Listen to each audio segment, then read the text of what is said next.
Okay, next team on the list we have is the New York Jets, which during last season they went 5-12, finished third in the AFC East. Under Robert Saleh, they went 2-3, and then under Jeff Ulbrich, when he came in as the interim head coach, they finished 9-3. Oh, they finished fourth in the AFC East, I believe. Actually, my bad. Third. Okay, third. Sorry. Um, this team we were extremely high on going into the year, and this is where my hesitancy and my hate comes for the Pittsburgh Steelers this upcoming season. Uh, Aaron Rodgers is a cancer at this point. It's bad. Everything that is involved with him is extremely bad. Um, the Jets were in such an interesting spot where you're 2-3 to start the season, and there's so much pressure from the New York media that they actually fire Robert Saleh for whatever reason that might be. Then they go and they trade for Devonta Adams, which was like it felt like it was like, okay, like the marriage isn't working. Let's try to have a kid.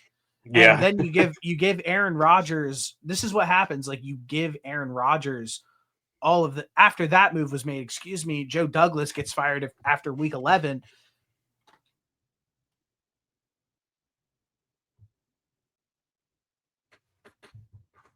You froze.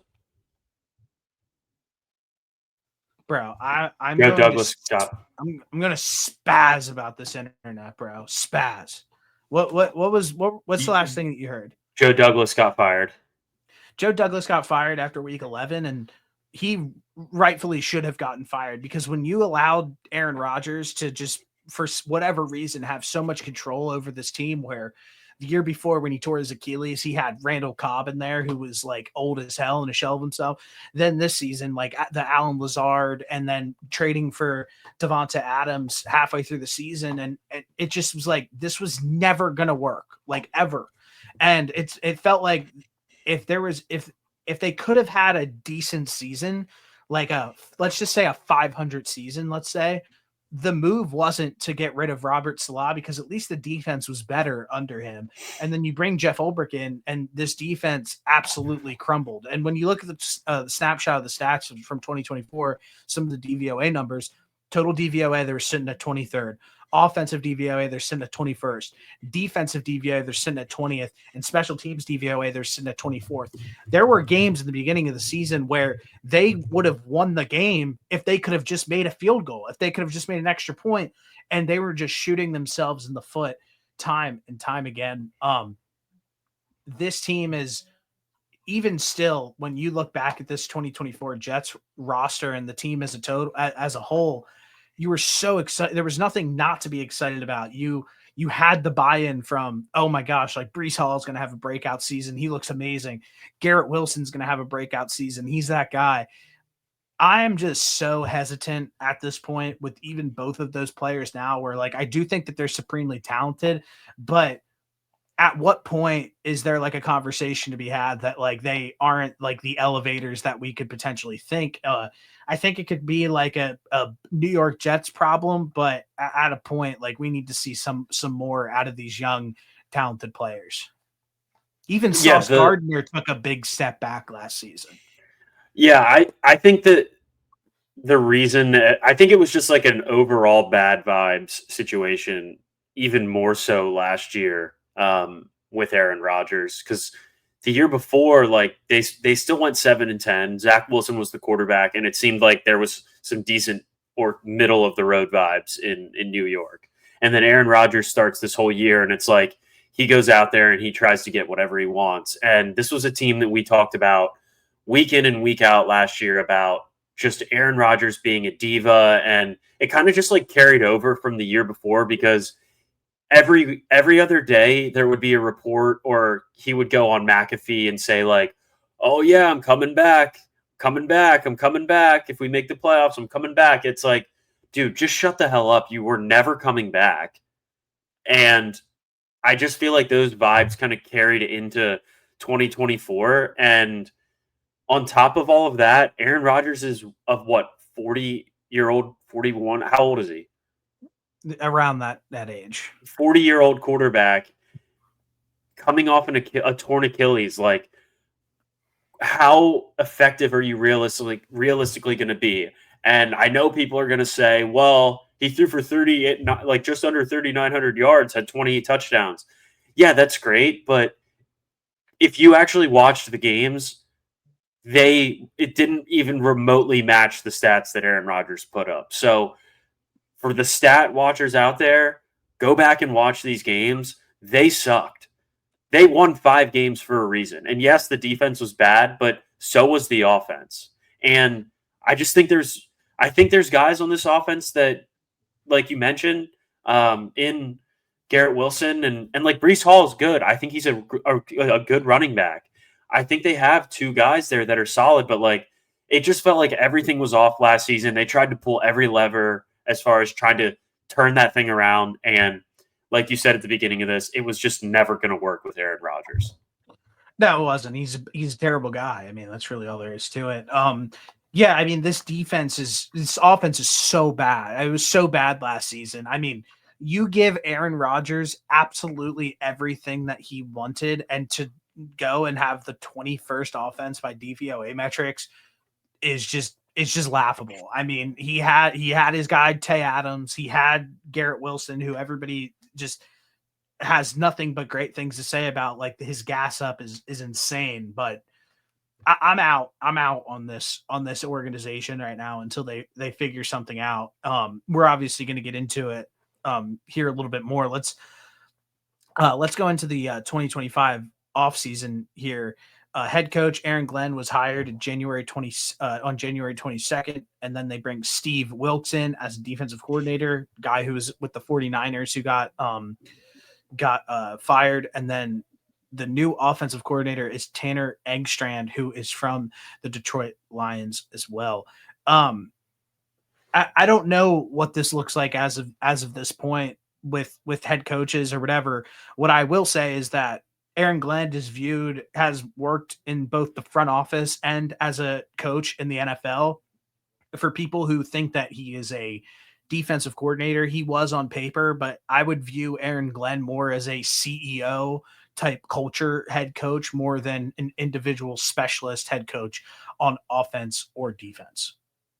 Yeah, and he was also a guy that was drafted by the Jets too. So like there is familiarity there, but that was a while ago.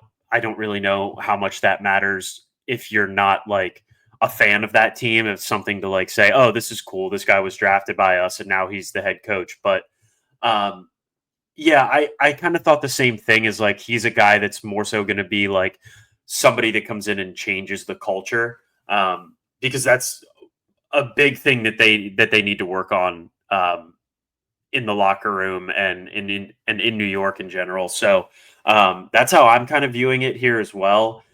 I don't really know what to expect from him as a head coach. Obviously, we don't. I don't really know what to say. But I think if he can do anything in his first year as a head coach, is start to build a culture that's sustainable, where there's no divas and your quarterback doesn't get to walk around and do whatever he wants. And I think he kind of did that, if I'm not mistaken, where they pretty much just said, we don't want you here, to Aaron Rodgers. They made him get on a flight across the country for a meeting just to say, yeah, we're good on you, if I'm not mistaken. Yes. Yeah, so kind of a badass move for Aaron Glenn, but at the end of the day, I still think that this front office has some stench of Joe Douglas because of some of the things that they did in free agency. So I don't know what this season's going to look like for them, but I don't love it. What does that mean? Some things in free agency. I just hate Justin Fields, and I don't think he's good. Well, that wasn't the previous regime. That was this regime. That was Joe Douglas. I'm saying it has some. I'm saying no. I'm saying that the front office still has some stench of Joe Douglas on it after bringing in a guy like Justin Fields. Like, that feels like a move that Joe Douglas would have made. Is what I'm saying. I was like, he's literally not there. So, All right, let's get into this 2025 offseason here because they did have a lot of people out the door. Aaron Rodgers, Tay Adams, CJ Mosley, Derek Nottie, Jamin Davis. They lose Michael Fletcher, Liam Fordadell, Zach Kuntz, Tanner McAllister, Lauren Tafali, some other players that they waived here. I don't know why this came up. So There's a bunch of some guys that you missed. I have another to. yeah, I know. Another guy that they lost is DJ Reed. And then do you have anybody else? Javon Kinlaw, Hassan Reddick, Morgan Moses, Tyrone Smith, Jalen Mills, Tyler Conklin. Yeah, I mean, this team was just the turnover on this team was inevitable at this point, right? Yeah, this is another team that just needs to hit the reset button as well. But they won't. I don't know why they just won't do it. They really won't. They kind of doubled down, honestly, a little bit in this offseason by like paying a Justin Fields. We'll get into that. Let's get into these roster additions here that they made. Some notable ones. They obviously signed Justin Fields. They signed Brandon Stevens. They traded for Harrison Phillips. They signed Andre Cisco from the Jacksonville Jaguars, and I believe that's it. I have Josh Reynolds here and Oh, Stone and Josh Smart. Reynolds. How could I forget? How could I forget Stone Smart and Josh Reynolds? Yeah, I think that I think just looking at this team in totality, I mean, let's just go over the draft here real quick, and then we can talk about that. They take Ahmed Membo at 7, which people really are going to love that pick. He's another tackle that they can shore up this offensive line. They take Mason Taylor, the tight end out of LSU, which people were mocking him to go in the first round to the Philadelphia Eagles, and he ended up slipping a little bit. Azier Thomas from Florida State. Arian Smith, a wide receiver out of Georgia, Malachi Moore, a D-back from Alabama, Francisco Mugwai from Miami, a linebacker, and then Tyler Barron, an edge from Miami. I think the only positive note that we can say about this team currently is they do have young talent. Like, I like that they shored up this offensive line, like the Olu Fashanu and Armen Membu. If Olu can actually develop and look better and continue to get better, and same thing with Membu, if those guys can be the type of tackles that you drafted them to be, I mean, obviously that's a smash hit. You have two great right tackle and left tackle that you can depend on. Then on the other, It's like a lesser version of Joe Alt and Rashawn Slater. way lesser A version. poor man's version.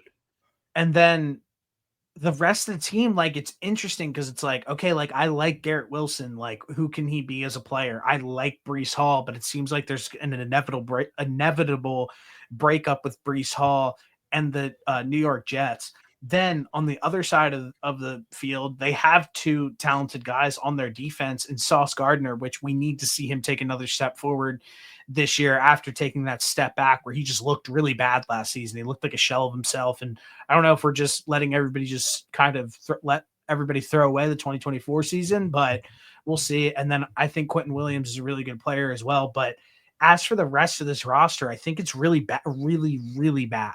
I think every other spot on this team is just, they're not good football players. Even when it comes down to the wide receiving core, I mean, this wide receiving core might be the worst in the NFL. They have Garrett Wilson, obviously, which as of now, I think that there's very fair questions to be said if he's like a true number one. I'm on the fence that he's not, just based off of some of his season performances last year. And when in a season when Aaron Rodgers threw the second most passes in the NFL, I mean, he played well last year. He had 7 touchdowns, but you're telling me that this is it. Like, I just haven't seen enough out of Garrett Wilson really to feel comfortable that he's that true dominant number one wide receiver the way people speak about him. Yeah, I think that's fair now that I'm looking back through his numbers. Like, he's barely over 1,000 yards in his 3 seasons that he's been in the league. His rookie year, he had 1,103. 2023, he had 1,042. And then last year, he had 1,104. you can get on a heavy passing team, you can get 1,100 yards sometimes out of your wide receiver too, depending on how much you throw the ball. So I think that's fair. I think that's a fair question to have about him moving forward. And honestly, I don't think it's going to get answered. Like, I don't think that there will be a answer for you this season because I think it's going to be probably more of the same. Oh, I mean, if that's the answer to my question, then if he doesn't step up and do more this season with his college quarterback, I don't care if it's Justin Fields or not. He's not that guy. I mean, that's really all there is to it. Yeah, people are putting a lot of stock in the fact that they played together, and I just don't know if matters. I don't you think it matters that much. They played in college together 100%. I think Justin Fields is a different guy now than he was back at Ohio State.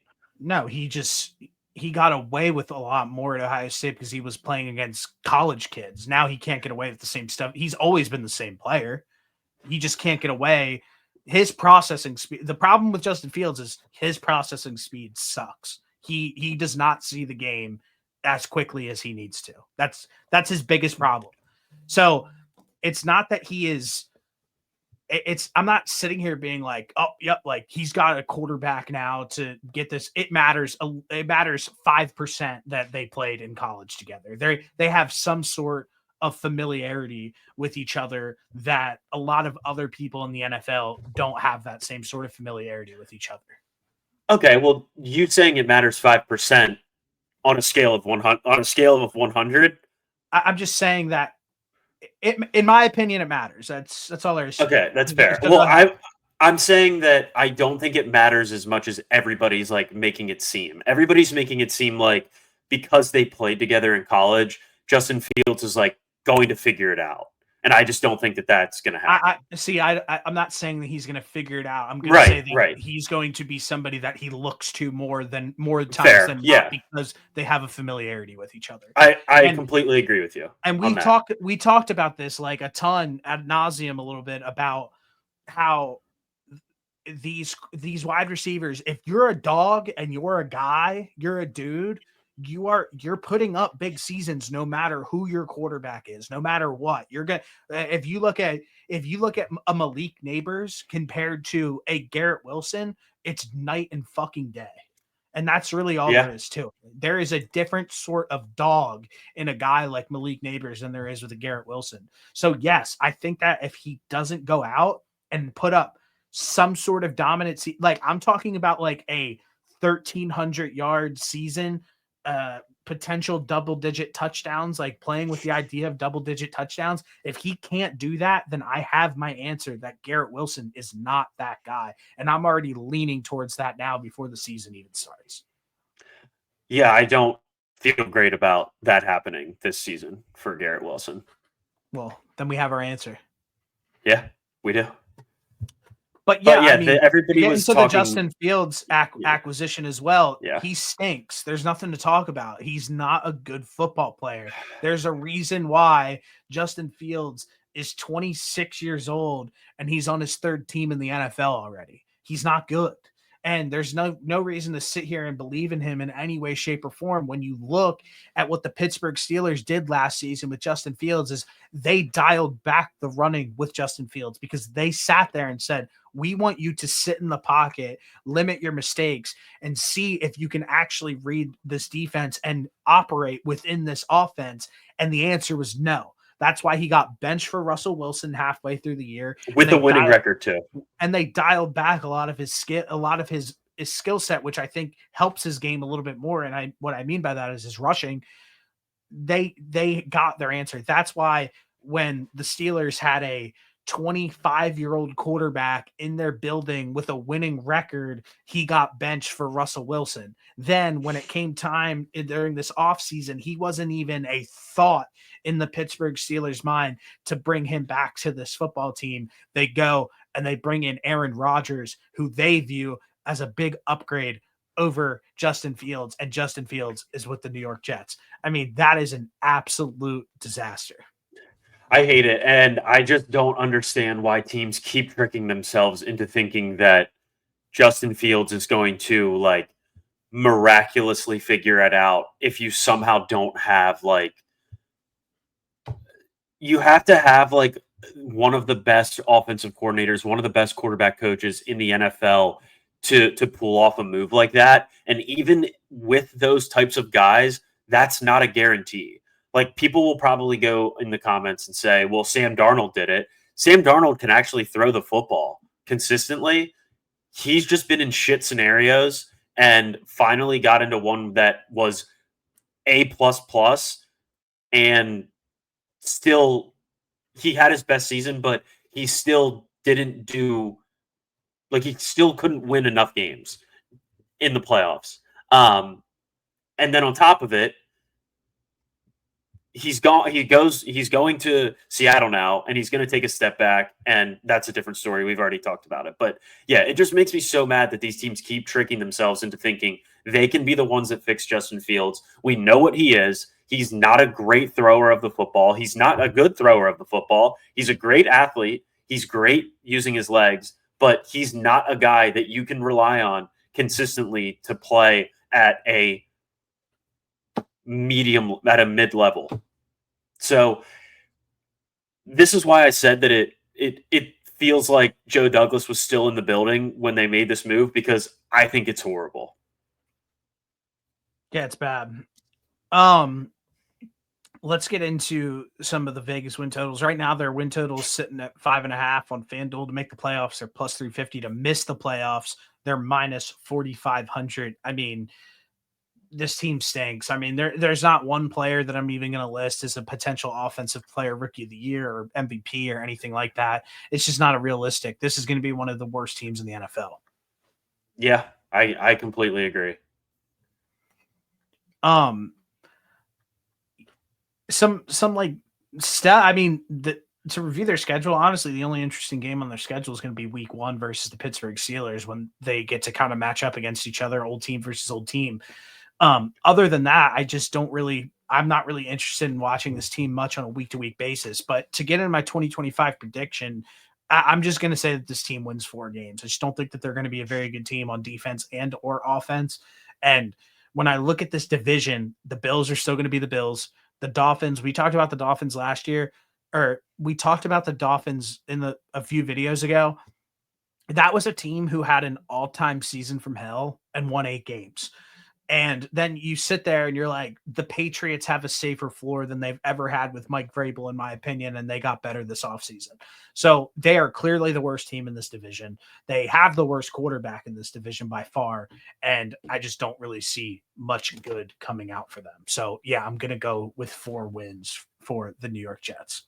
All new coordinators, head coaches, all of that as well, paired with a bad quarterback. Yeah, this is a recipe for disaster, in my opinion, for this season for the New York Jets. I think we could realistically see this team drafting 3rd overall in this upcoming NFL draft. I think they could win 3 games. They should want to be picking 3rd overall so they could potentially finally get a quarterback at some point. Completely agree. Bring somebody in at some point to play quarterback for them that's not one of these dart throw veterans that could possibly happen. It's a possibility, and because there is some intel on this, is that Woody Johnson loves Kyler Murray. I think that if the Cardinals don't make the playoffs this upcoming season, and if that happens, I think at that point that Kyler Murray is definitely on the market, and I could definitely see the Jets being buyers on Kyler Murray if that comes up. Well, that would be actually interesting and would make the Jets moderately fun to watch. He would be the best quarterback that they've had since Mark Sanchez, probably. For a long time. So, yeah, I think that would make this team a lot more interesting moving forward because it's not like Kyler Murray is necessarily old. I still think he has plenty of NFL career left. I don't think the timelines I think the timelines are not super far apart between them and the Jets. I just don't think the Jets have nearly as much talent as the Cardinals have. So them not making the playoffs would be a shock to me at this point. But that's an interesting thought if they don't. Yeah. Interesting All thought, right. interesting conversation that is being had. Yeah. Well, yeah, I mean, the Jets are still going to be the Jets. I got I just spit it. Good girl.